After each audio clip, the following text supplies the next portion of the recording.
Esse módulo nós vamos falar de cheque, ou seja, vamos pegar uma folhinha de cheque e vamos trabalhar em cima dela para a gente falar quais são os requisitos essenciais, né, de um cheque, o que é um cruzamento, quais são os participantes ali daquele cheque, o que é um emitente, o que é um sacado, o que é um sacador, o que é um beneficiário, como é que funciona um endosso, um aval, se tem aceite, se não tem. Então, todo o nosso bloco aqui é em cima de um cheque, ok? Bom, o cheque é uma das formas de se movimentar um recurso que a gente tem na conta corrente. A conta corrente é movimentável por cheque, é movimentável também por meio de cartão de débito e ali por meio também da internet, onde você pode fazer pagamentos, transferências, movimentações em geral, sem necessariamente utilizar o cheque. Bom, o que nós temos de legislação? Principalmente a lei do cheque. Então, a lei do cheque é muito antiga, nós temos algumas resoluções que fizeram algum detalhamento, alguma alteração na lei do cheque, e isso que nós vamos abordar.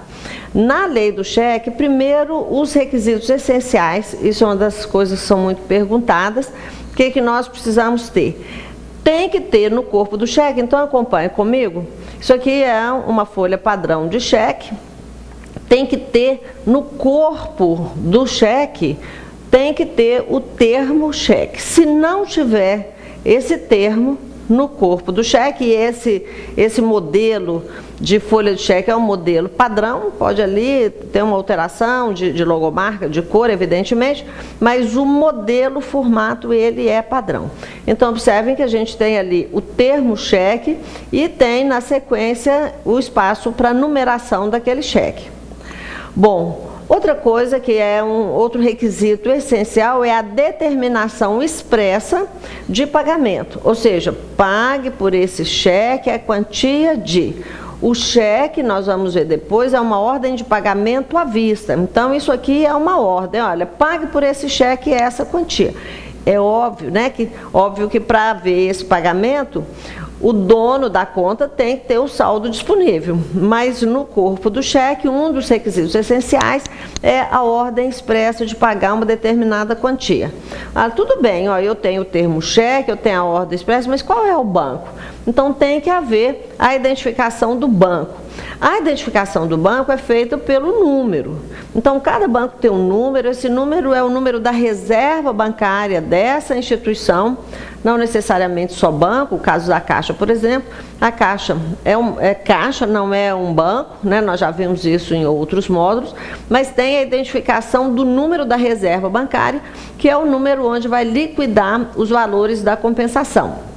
Então, comecem a observar, a Caixa tem lá o número 104, o Banco do Brasil 001, Bradesco 237, Itaú 341, ou seja, esse númerozinho aí é o número de identificação do banco para cruzar, para compensar esses cheques, liquidar esses valores lá na Comp, ok?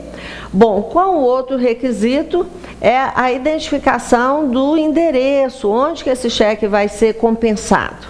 Então, observem aqui, né, eu tenho a identificação da instituição financeira e eu tenho a identificação da agência. Para o caso de compensação, isso não é o mais relevante. É relevante para contagem de prazo, mas não necessariamente, se o cliente não vai lá descontar o cheque especificamente, naquela praça ele vai ter a mesma contagem de prazo. Se por algum motivo o cheque não identificar esse endereço da agência, é considerado para efeito de contagem de prazos o local da emissão desse cheque, ok?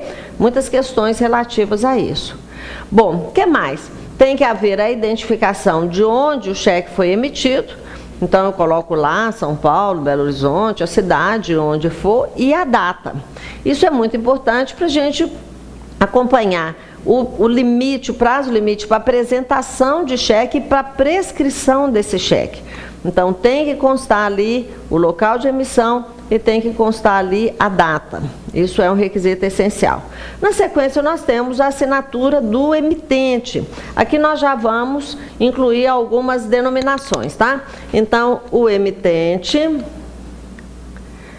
é o dono do cheque, né? Quem vai assinar pelo cheque, e ele é o dono da conta, evidentemente, e ele é chamado aqui de sacador. Muito comum esse termo lá nas nossas provas, ok? Eu tenho aqui o favorecido. O favorecido é quem vai receber esse cheque. Ah, mas todo cheque tem que constar um favorecido? Não. Cheque abaixo de R$100, não precisa identificar quem vai ser o favorecido. Qualquer cheque acima de R$100, ele tem que constar quem vai ser esse beneficiário do cheque, ok? Então, aqui eu vou colocar como recebedor, ou beneficiário, tanto faz, tá? Isso não é um nome padrão. Aqui eu tenho, então vamos sublinhar aqui o sacado, o sacador, não podemos confundir o termo sacador com o sacado. Eu tenho aqui o banco, de onde o dinheiro vai sair, é o sacado. Então, sacado é de onde o dinheiro vai ser sacado, né, a instituição financeira, e o sacador é o emitente daquele cheque. O favorecido é quem vai ficar com o dinheiro,